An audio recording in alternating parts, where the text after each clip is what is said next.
El Compendio del Catecismo, con el Padre Antonio López.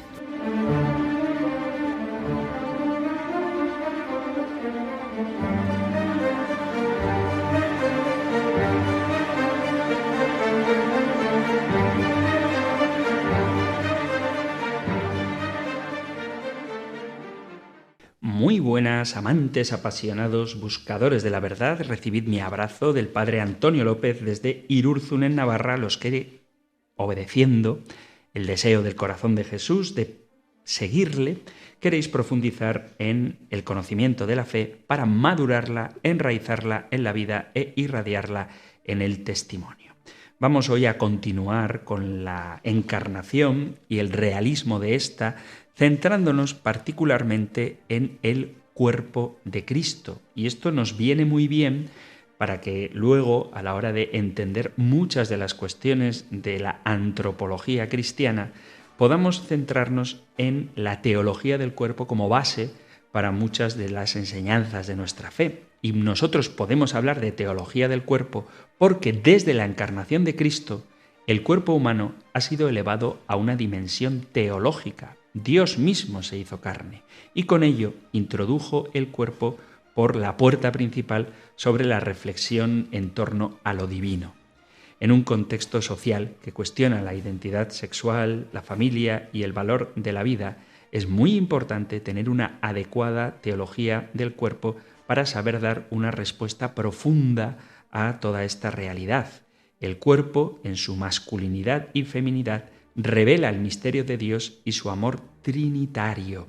Por eso, aunque pueda parecer un poco denso desde el punto de vista filosófico o teológico, creo que es importante que hagamos el esfuerzo por profundizar en el significado del cuerpo de Cristo y cómo Él, el cuerpo del Verbo de Dios encarnado, nos hace tener una visión nueva sobre nuestro propio cuerpo.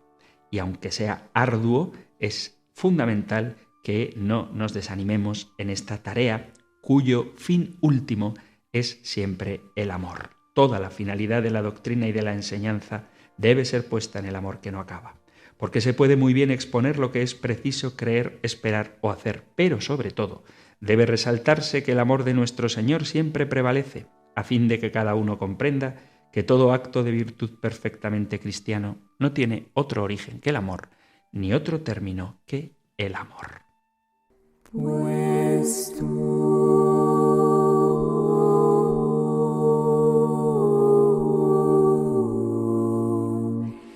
eres santo,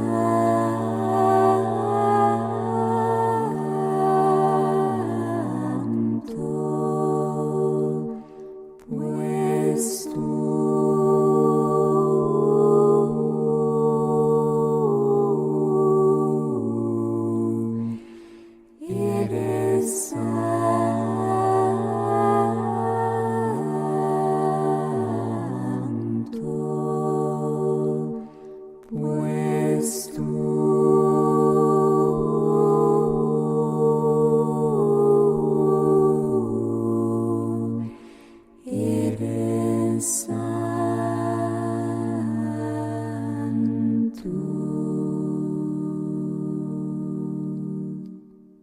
Alma de Cristo, santifícame. Cuerpo de Cristo, sálvame. Sangre de Cristo, embriágame. Agua del costado de Cristo, lávame. Pasión de Cristo, confórtame. Oh buen Jesús, óyeme. Dentro de tus llagas, escóndeme. No permitas que me aparte de ti. Del maligno enemigo, defiéndeme. En la hora de mi muerte, llámame. Y mándame ir a ti, para que con tus santos te alabe por los siglos de los siglos. Amén. Pues tú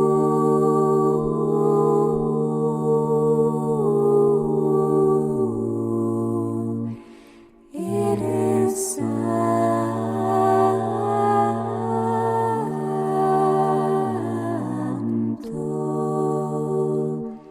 pues tú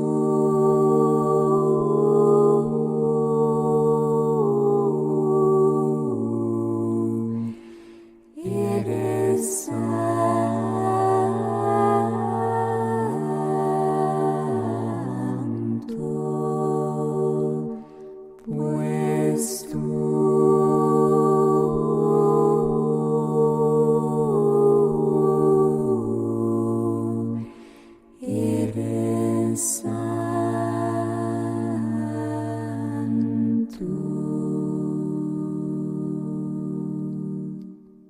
Después de haber hablado largamente de la inteligencia humana de Cristo y de cómo concuerdan las dos voluntades, la humana y la divina, en la única persona divina de Jesús, vamos a tratar hoy un tema muy interesante, muy importante y muy necesario para comprender todo lo que implica el misterio de la encarnación. Me refiero a el cuerpo humano de Cristo. Es la pregunta 92 del compendio del Catecismo.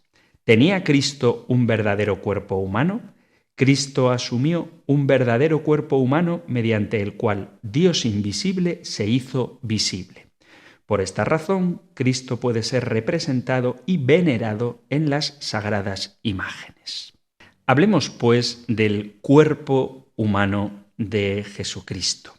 En el cristianismo se da una situación paradójica que propiamente no le pertenece exclusivamente al cristianismo porque expresa de manera concreta una de las paradojas radicales que vivimos los seres humanos en nuestra condición finita.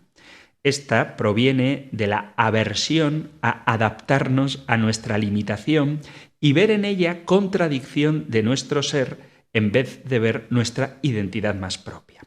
Pues bien, el cristianismo, en sus textos, fijaos, por ejemplo, en los primeros capítulos del Génesis, afirma que no solo el ser humano es cuerpo, que pertenece a la condición de criatura finita en el mundo como algo propio, sino que esta condición finita, limitada, es buena. Además, es este espacio, el cuerpo en el que vivimos, el que se ha hecho reflejo de la gloria de Dios en Cristo, convirtiéndose en el cuerpo carne, en el lugar más propio desde que el cristianismo se expresa. De forma que algún autor ha llegado a decir que el cristianismo sería un tratado y una práctica del cuerpo. Sin embargo, el desarrollo concreto de la vida cristiana a lo largo de la historia ha acogido en sí una sospecha sobre el cuerpo, convirtiéndolo en una especie de enemigo, o al menos en un peligro que podría apartar la mirada de Dios. Si es verdad que la fe cristiana ha considerado teóricamente el cuerpo como el lugar de mediación de la salvación, muchas veces este ha sido concebido de manera tan espiritualista que finalmente ha dejado de ser el cuerpo de carne y sangre, con sus afectos y pasiones, convirtiéndose en un cuerpo irreal, mítico o meramente instrumental. De esta manera, ha insertado en sus propias teologías o antropologías del cuerpo una especie de gnosticismo con el que ciertamente la Iglesia ha luchado siempre. Y todo por no terminar de aceptar la limitación de la vida de criaturas. Es decir, la afirmación de fe ha quedado presa de la visión del pecado. Por una parte, de la mirada que no acepta el camino material e histórico, que es siempre limitado y ambiguo, al que se tiene que dar forma complicadamente, escapándose hacia el mundo dominable de las ideas. Por otra, de las consecuencias que aquel habría tenido sobre todos los afectos corporales, no mayores, sin embargo, que aquellas que produjo sobre los bienes espirituales. Esta tensión de la vida reacciona siempre a partir no de lo dicho o pensado, sino de lo vivido, de la experiencia, y por eso la fe quizás no ha terminado de ser percibida como lugar de salvación del cuerpo, de salvación de la vida, quedando varada sin fuerza frente a una cultura que ha recuperado la fenomenología del cuerpo como espacio propio de la vida, más allá de los excesos cometidos que algunos quieren utilizar para rechazar la fe. Este es un camino que podría volverse contra el mismo cristianismo. Por eso, cuando hablamos de Jesucristo y el cuerpo, nos tenemos que remitir no a una ideología de lo corporal que habría puesto en funcionamiento Cristo, sino a una forma de vivir que busca sensibilizar, contagiar y promover la carne como lugar propio de la fe y la salvación a partir de su propia vivencia, ya que los hombres reconocen la vida del Hijo en cuanto compartimos con el Hijo su misma carne.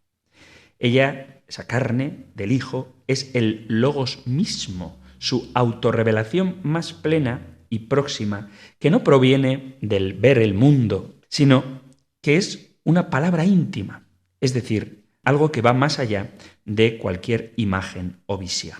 En cualquier caso, es importante afirmar que el cristianismo no puede hablar del cuerpo con propiedad más que a partir de la encarnación, muerte y resurrección del Verbo.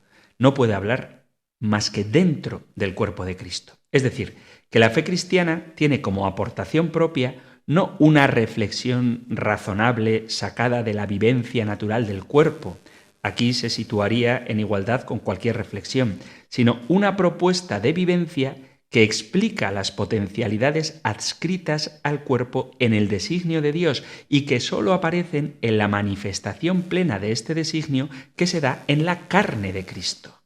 Así pues, no propone una ideología de la verdad corporal, sino un camino hacia la verdad corporal, donde el cuerpo se hace el mismo y nuevo en un mismo movimiento, y en el hombre alcanza su plenitud, su salvación, al contacto con el cuerpo de Jesús.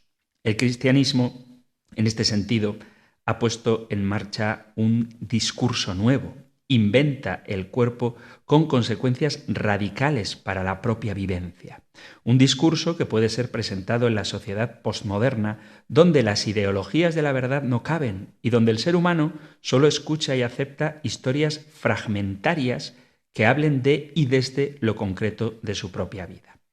Podemos, pues, decir que ser cristiano es establecer una forma propia de relación con el cuerpo como lugar específico del ser humano, lugar donde ser y lugar para ser, la identidad y la misión propia del cristiano.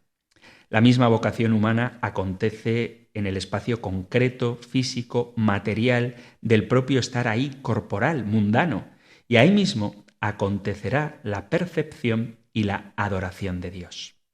Por tanto, vamos a ver algunos textos en los que se podría sintetizar la relación de Cristo con el cuerpo a la luz del Nuevo Testamento.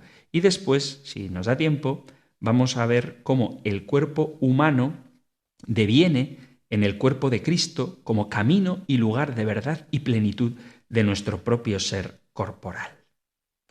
Dice el prólogo del Evangelio de San Juan: la palabra se hizo carne y hemos visto su gloria. Evangelio de Juan, capítulo 1, versículo 14. Quizá este texto sea el texto raíz, el más importante de la fe cristiana, de la novedad radical de Dios en su revelación, en la que expresa su ser propio en la mediación de nuestro ser más inmediato, que es nuestro ser carne, nuestro cuerpo, el estar ahí en el mundo limitadamente y gloriosamente.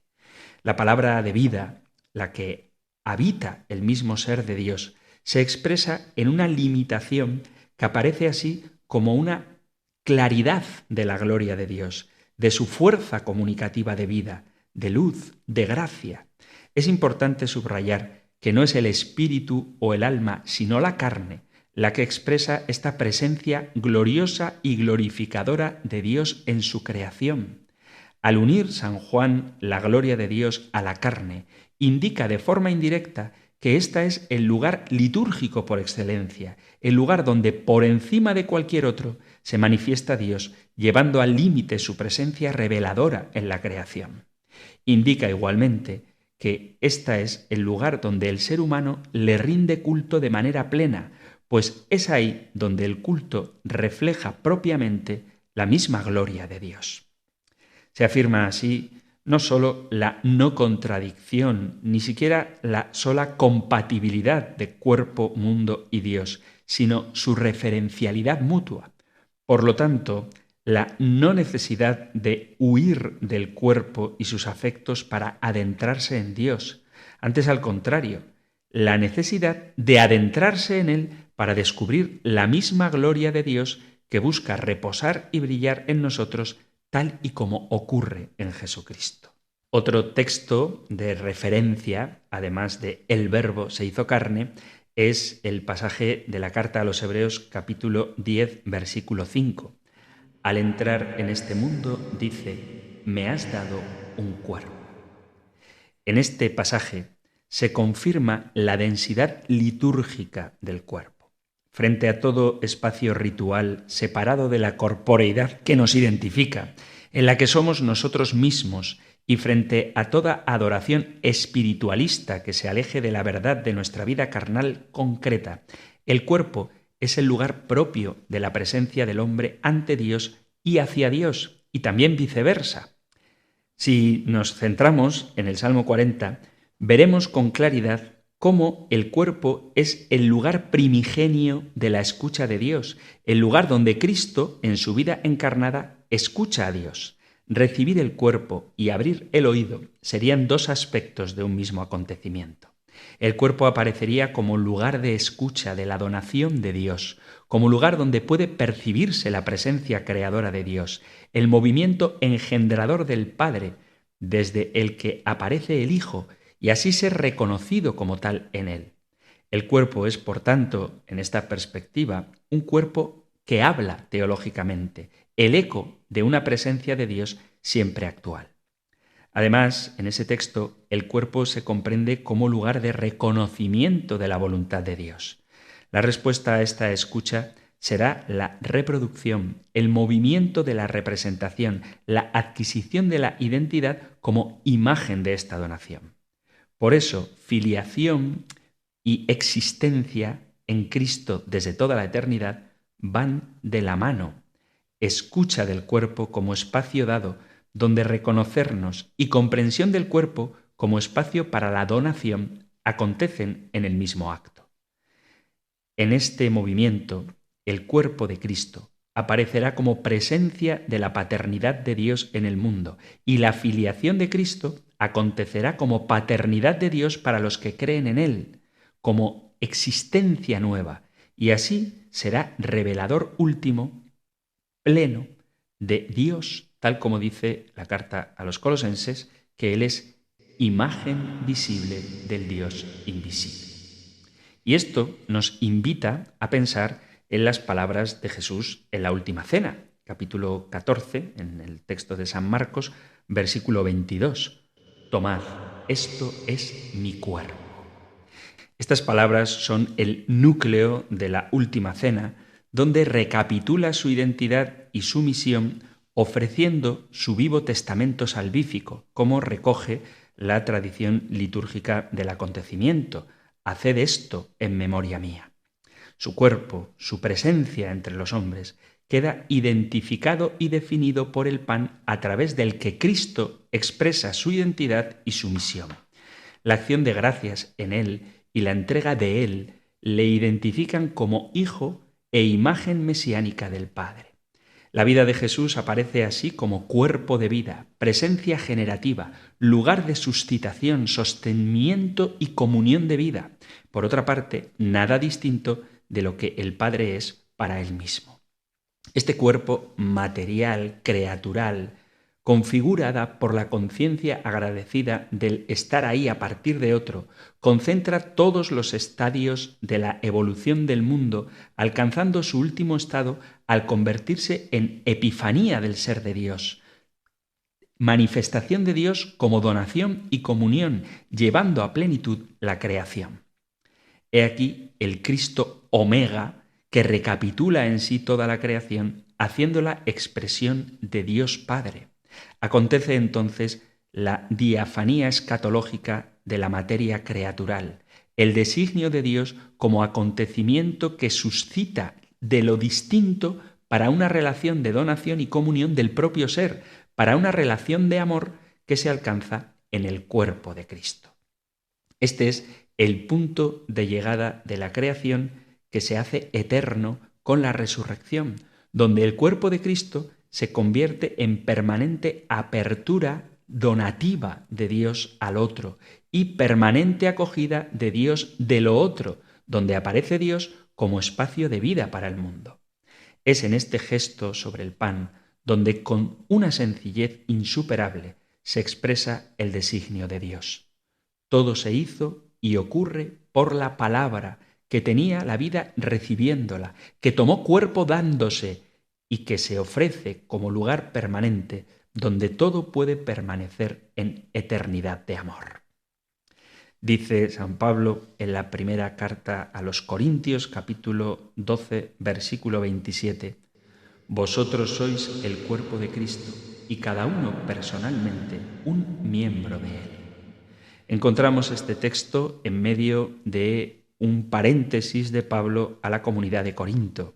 En ella invita a los creyentes a pasar de la contemplación teológica del ser que han recibido por la recepción del Espíritu de Cristo a su actualización práctica, un paso que fácilmente puede verse interrumpido. Al comienzo del capítulo 12 se apunta a la unidad que aúna todo el cuerpo cristiano, es decir, la unidad de Cristo y de su Espíritu que se expresan de forma distinta en los miembros de la comunidad, haciendo, sin embargo, que cada uno se comprenda en relación a los otros a través de la reciprocidad de los múltiples dones. Es entonces cuando, a partir del versículo 12, inserta la metáfora del cuerpo para explicitar esta realidad. Por tanto, el cuerpo de Cristo no se entiende ya como una realidad simplemente histórico-individual, sino a partir de su plenitud.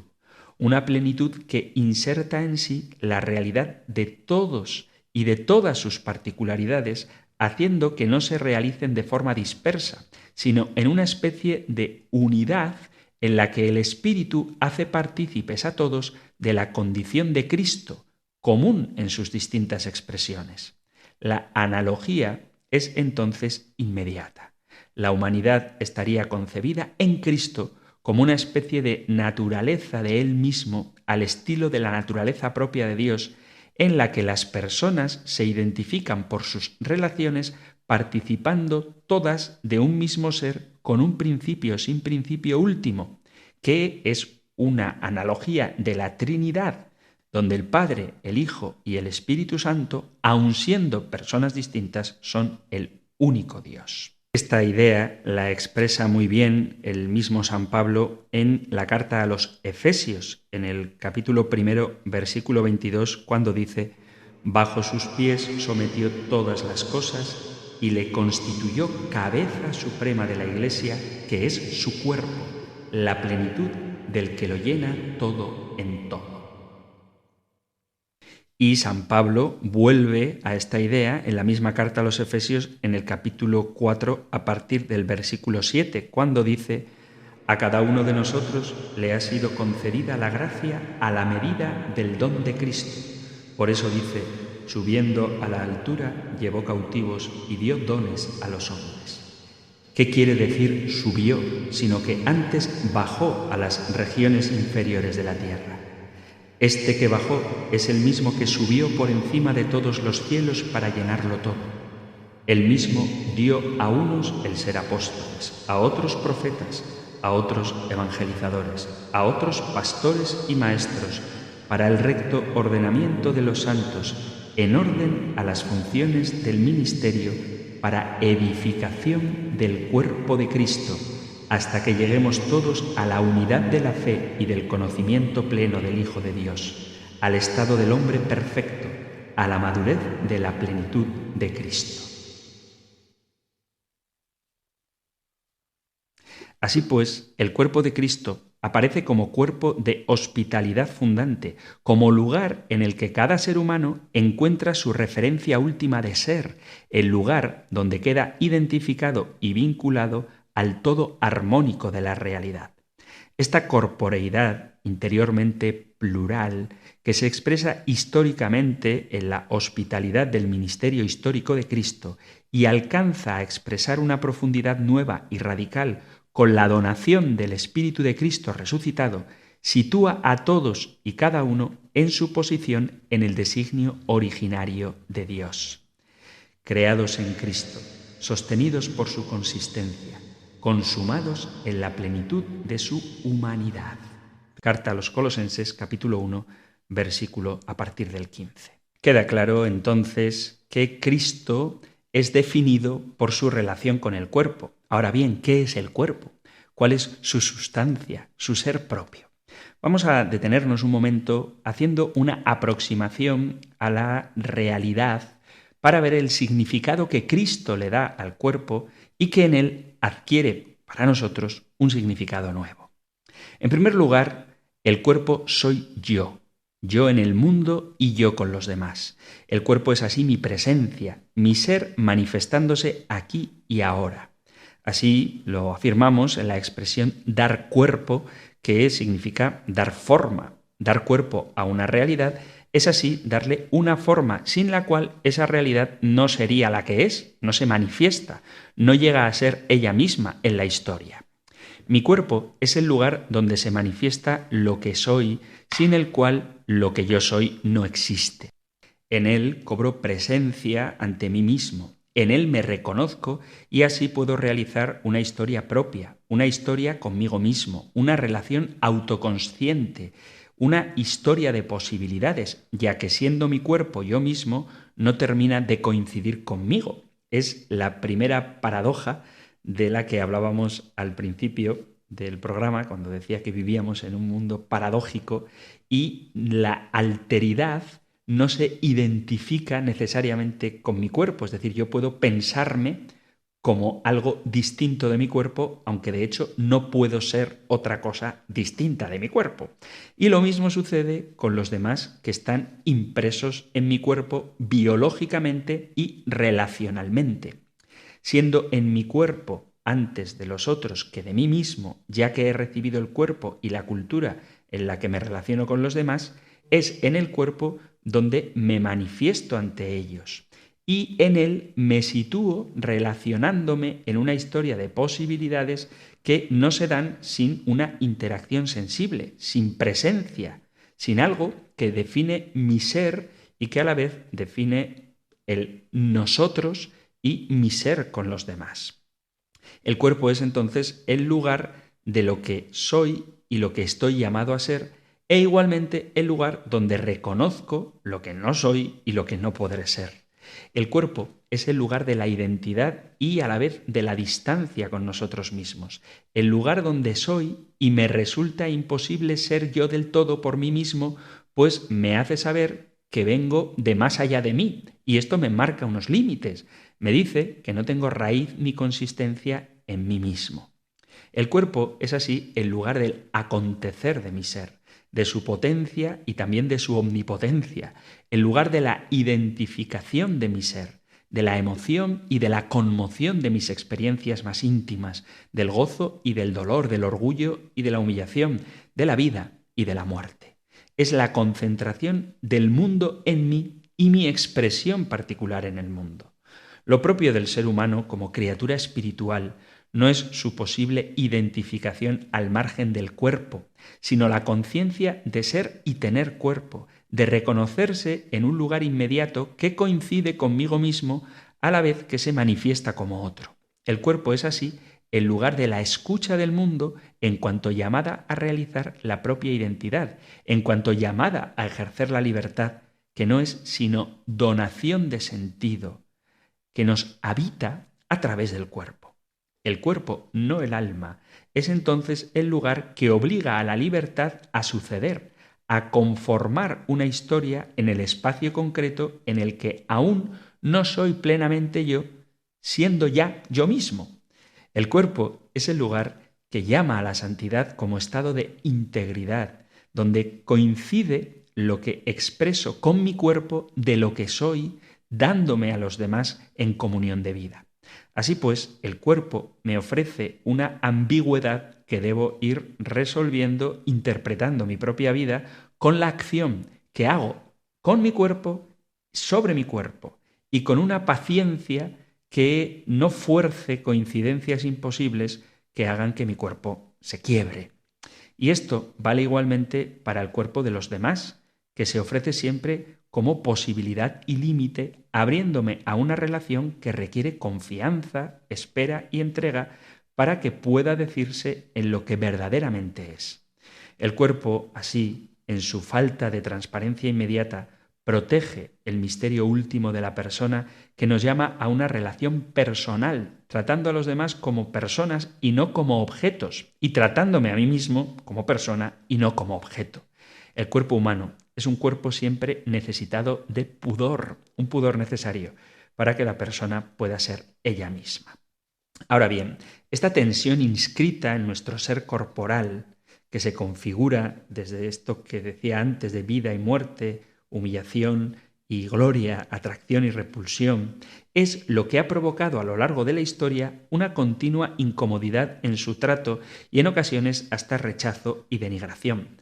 Con ello se intentaba conseguir un acceso puro al yo, sin mediación, sin ambigüedad, sin historia, sin la limitación que nos define como partícipes de la limitación del mundo, como criaturas, en fin. Esta es la raíz del gnosticismo, tanto del antiguo como del nuevo, el rechazo de la forma concreta, de la limitación, de la historia, de la muerte. Esta tendencia no pertenece a ninguna cultura concreta, religión o filosofía, sino que se arraiga profundamente como tentación humana, como una de las dimensiones de la tentación raíz, que es la negación humana de ser lo que se es, de no aceptar nuestros propios límites. La mirada del creyente, sin embargo, define esta forma del ser humano, de tener cuerpo, no solo como algo propio, sino como algo bueno, y así quedó inscrito en la primera palabra de Dios sobre el ser humano en el relato de la creación del Génesis, cuando, en la contemplación de la forma en la que el ser humano se levanta en la creación, Dios mismo, exultante de alegría, exclama que todo está bien hecho, que todo es bueno, que todo es hermoso. Esta misma mirada exultante se repite al contemplar el hombre el cuerpo de la mujer, su presencia hecha de esa sustancia que no es sino barro con el aliento de Dios, cuerpo llamado a la sorpresa, a la relación, a la vida común, a una historia de libertad y comunión consigo mismo, con los otros y con Dios. Es así como la creación del ser humano inscribe en su ser, a través del cuerpo, una dependencia y una libertad correlativas, ya que el ser humano se encuentra siempre a través de su cuerpo con una presencia que por un lado es dada y por otro lado tiene que completar, y con una alteridad que le define como un ser acompañado, con libertad y con futuro propio. Es en este cuerpo donde va a poder encontrar la plenitud que necesita, que está inscrita en él como un vacío habitado de esperanza, un cuerpo que le dice, por otra parte, que no puede alcanzar esa plenitud por sí mismo. Es en este cuerpo donde el ser humano gozará la alegría de la vida, y es este cuerpo el que se convertirá en una súplica carnal cuando esta vida parezca ser negada por su limitación constitutiva cuando llega la muerte. Es en esta situación donde podemos experimentar la tristeza de la existencia. Una tristeza que siempre tiene la marca corporal como manifiesta la pérdida de vitalidad del cuerpo, como forma de desaliento o incluso las lágrimas. Esta tristeza que aparece antes o después y con la que el ser humano debe siempre enfrentarse. Y esto proviene de una paradoja que el ser humano necesita afrontar y que sólo resuelve en un más allá imposible de alcanzar por uno mismo y que requiere de la fe frente a la limitación y la muerte. Y esta paradoja debe resolverse no por huida de la propia forma de ser, sino a partir de ese anhelo que está inscrito en nuestro propio cuerpo. Se trata del anhelo de un encuentro en el que no solo me descubra bendecido con una mirada y un tacto que me haga comprender mi valor, mi belleza, sino que me lo transfiere de manera permanente una presencia donde el cuerpo se encuentra en una comunión de vida, donde ésta se sostiene por participación. Este acontecimiento no se da más allá del cuerpo, aunque el mismo cuerpo necesitará transfiguración, cuyo resultado San Pablo expresa en la carta a los Corintios como cuerpo incorruptible o espiritual. Nuestra vida, por tanto, en cuanto vida corporal, lleva inscrito en sí un anhelo que busca de continuo esa presencia que le regala parcialmente en distintos encuentros donde recibe paz, sentido y gozo, y que sin embargo provoca una sed mayor, porque estos gozos son ambiguos, parciales o finitos. Así el creyente, afirmando el aquí y ahora de su vida, vive una espera tensa de consumación de su propio cuerpo en el encuentro con Dios, el único que puede hacernos partícipe de su belleza y de su vida plena. Ahora, no simplemente con Dios como espíritu, sino el encuentro con su presencia encarnada, es decir, en la mediación de un cuerpo, el de Cristo, frágil y bello hasta el límite, mortal y glorioso, despreciado y, sin embargo, bendecido por los siglos.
Amor eterno, amor divino.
Estás escuchando el Compendio del Catecismo, nuestro espacio diario para apasionados buscadores de la verdad que puedes sintonizar de lunes a viernes de 4 a 5 de la tarde, una hora antes, si es que nos escuchas desde las Islas Canarias. Hoy estamos con la pregunta 92.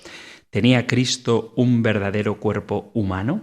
Y después de haber hecho una reflexión así un poco general sobre lo que significa el cuerpo en el hombre y cómo es algo que nos define en el mundo, vamos a centrarnos en el cuerpo de Jesús. Volviendo al cuerpo de Cristo, al cuerpo físico, natural, humano de Cristo, como el lugar de identificación, de expresión, de presencia entre nosotros y al mismo tiempo de identificación, expresión y presencia ante el Padre. E igualmente, en ese mismo cuerpo, el de Cristo, como lugar ante el que se da el encuentro salvífico de Dios con el hombre, es decir, su presencia entre nosotros. Tendremos que ver la forma que adquiere y las relaciones que propone para encontrar la lógica del cuerpo en el designio salvífico de Dios.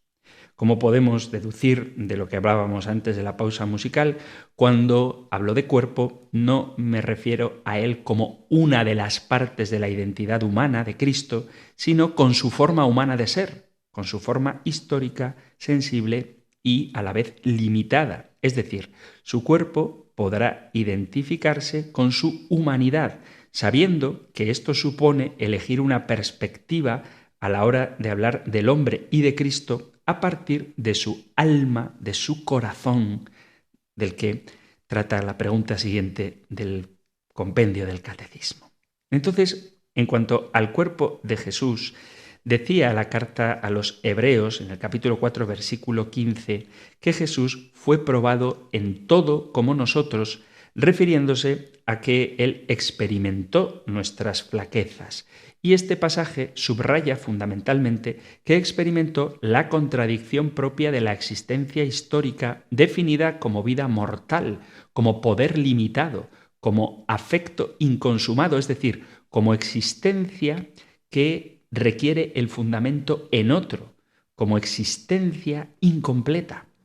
En la estructura corporal del ser humano se percibe la verdad última de la constitución creatural actuada por el dinamismo que no se concluye a sí mismo y que crea en el ser humano, justamente a través del anhelo de una vida plena, la pregunta por el sentido de la realidad y por la realización de la propia vida. Este espacio, verdadera piedra de tropiezo, es el terreno fértil de la tentación que nace ante la necesidad de tener que decidirse entre la aceptación de esa forma de ser como lugar de encuentro, recepción y donación de la propia vida, aceptando su limitación y relatividad, o iniciar una existencia que busque sobrepasar el propio límite para coincidir consigo mismo, intentando dominar la vida en todas sus dimensiones. Jesús y la forma en la que Él, en su condición corporal, se constituye como ser humano a través del cuerpo, de la carne, es verdaderamente real. Pensad en el cuerpo de Jesús bebé. Se trata de una imagen popular de Cristo en la fe de los creyentes, asociada sobre todo al misterio de la Navidad, el niño Jesús, un niño frente al que la piedad del creyente ha proyectado todos los sentimientos de afecto y protección, un bebé al que se le representa apenas vestido, envuelto por el cuidado de otros seres humanos, con su afecto, su cariño y también sus bienes. El bebé es la forma humana de la dependencia radical, la que define nuestra identidad como dada y dependiente de forma absoluta.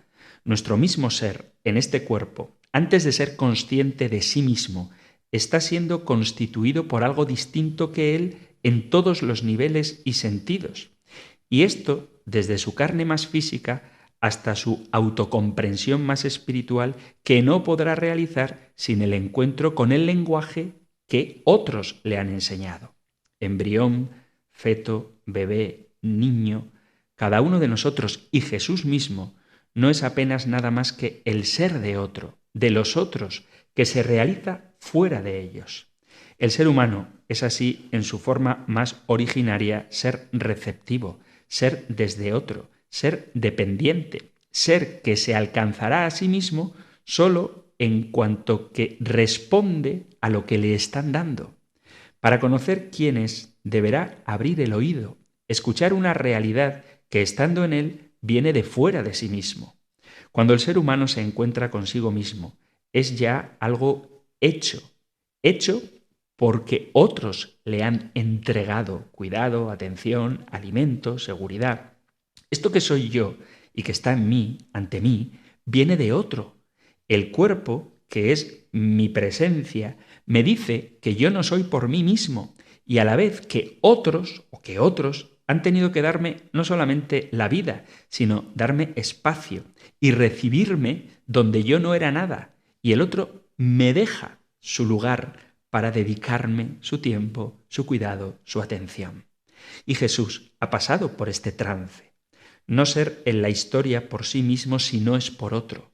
No poder pensar por sí mismo si no es por otro. No poder comprender por sí mismo si no es por otros. Esta es la ignorancia fundamental de Jesús como hijo. No poder saber nada si no es desde lo que le dan otros y en la medida en que otros se lo dan. Se podrá ir más allá de otros, pero nunca se podrá estar donde estás si no es por otros.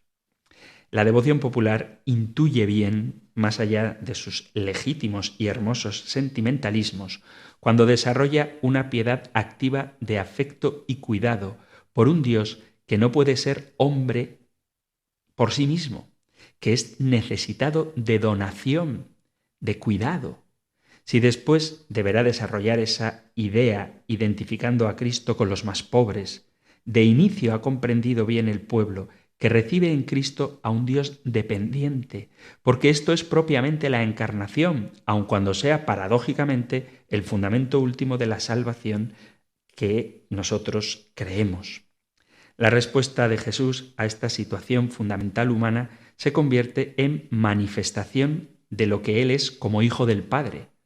Todo me ha sido dado por mi Padre, dice el Evangelio de San Mateo capítulo 11, versículo 27, o cito una vez más, carta a los Hebreos capítulo 10, me has dado un cuerpo.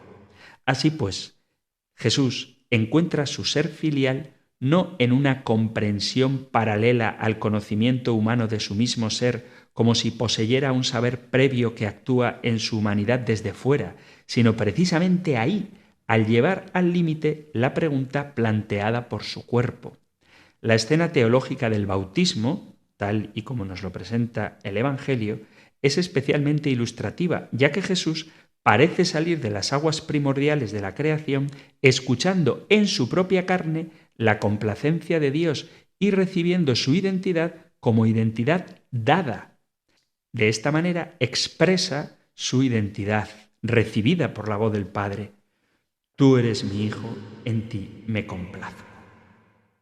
No estoy queriendo decir, no es el tema de ahora, pero no estoy queriendo decir que Jesús supiera que era el Hijo del Padre en el momento del bautismo, pero sí que es verdad que cuando sale de las aguas recibe en una teofanía la identidad para que todos la oigan y es recibida en su cuerpo.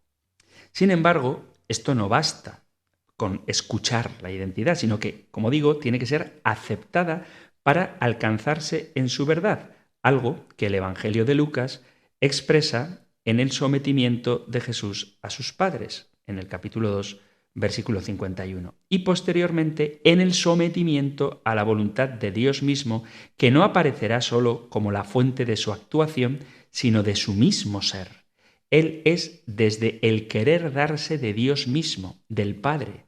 La afirmación de Isaías en el capítulo 58, no te cierres a tu propia carne, podría interpretarse en este sentido. Es decir, Jesús lleva su humanidad a través del encuentro con la limitación de la carne a una expresión filial, al no negarse a aceptarla en su limitación y a convertirla en un acontecimiento de recepción y de comunión. Esta experiencia desemboca de manera inmediata en una forma de mirar la carne del prójimo como lugar donde está llamado a crear en sí la imagen de la paternidad de Dios como el que da la vida. Es así, en estos dos movimientos, como se expresaría la gloria de Dios, tal y como se afirma en el versículo siguiente. Es pues en esta limitación propia del cuerpo donde puede nacer la fe y luego el amor como dos caras de la misma experiencia corporal. Esta apertura a la propia carne, que Jesús comprende como recibida en cuanto hombre, se manifiesta finalmente en la última cena, al identificar su cuerpo con el pan, su vida con el vino y dar gracias, reconociendo estos dos movimientos, el recibir y el dar, que constituyen la forma del ser creado. Termina aquí el tiempo para nuestro programa de hoy. Continuaremos hablando del realismo de la encarnación, de la realidad de su cuerpo y también de la realidad de sus afectos humanos, y de ahí la devoción profundamente teológica al corazón de Jesús, porque Él nos ha conocido y amado también con un cuerpo humano. Pero eso será, he dicho con un cuerpo humano, por supuesto un cuerpo humano y también un corazón humano.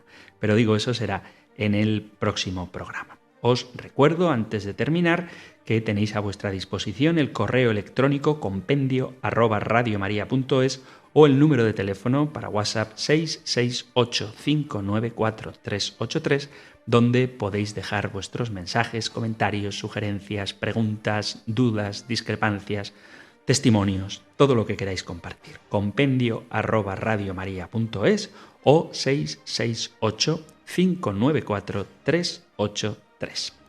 Concluimos ahora sí con la bendición del Señor. El Señor te bendiga y te guarde, el Señor ilumine su rostro sobre ti y te conceda su favor, el Señor te muestre su rostro y te conceda la paz.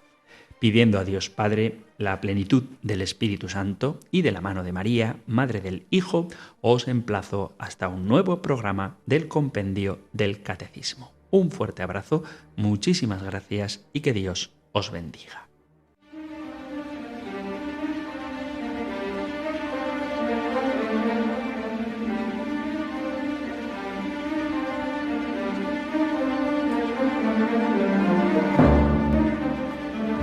El Compendio del Catecismo con el Padre Antonio López.